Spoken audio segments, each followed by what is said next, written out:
penyebab dari terjadinya kebakaran atau musibah kebakaran yang terjadi pada Dinas Pendidikan dan Kebudayaan Kabupaten Bulu ini, memang sumber apinya memang sampai saat ini kita belum mendapatkan informasi yang jelas. Kenapa demikian? Karena pada saat posisi musibah kebakaran kita dalam posisi libur, nah, bertepatan dengan hari Minggu, sehingga aktivitas pegawai pada hari Minggu itu juga tidak dilaksanakan pada hari Minggu tersebut.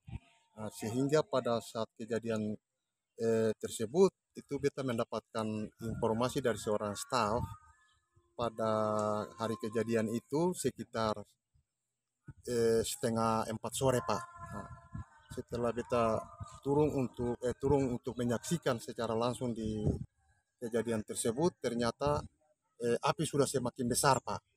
Semakin besar dan sudah menjalar di beberapa subbagian ini, yaitu terutama untuk subbagian keuangan, kepegawaian, termasuk ruang sekretaris dinas dan kepala dinas, Pak. Ya Pak, dalam insiden ini kira-kira untuk kerugiannya itu berapa banyak Pak? Iya, Pak. Jadi untuk sementara ini, Pak, kita belum bisa pastikan terkait dengan kerugian yang terjadi pada musibah ini, Pak, karena sementara saya lagi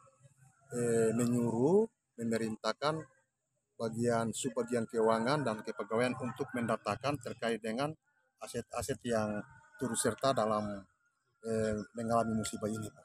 Tapi itu bisa dipastikan mencapai ratusan juta atau gimana? Kemungkinan besar seperti itu, Pak.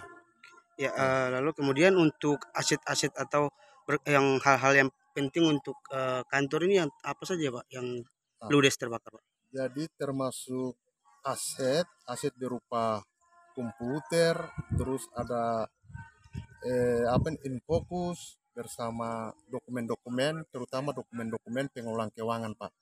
Nah, maupun dokumen-dokumen yang ada pada kepegawaian. Nah, itu yang ludes terbakar semua, Pak.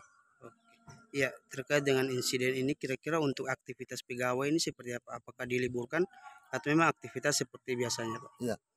Jadi terkait dengan musibah kebakaran ini, Pak, karena kita pendidikan merupakan salah satu pilar terpenting untuk meningkatkan kualitas manusia, Pak, sehingga di dalam pelaksanaan aktivitas ini kita tetap berjalan, Pak. Terima kasih sudah nonton. Jangan lupa like, subscribe, dan share ya.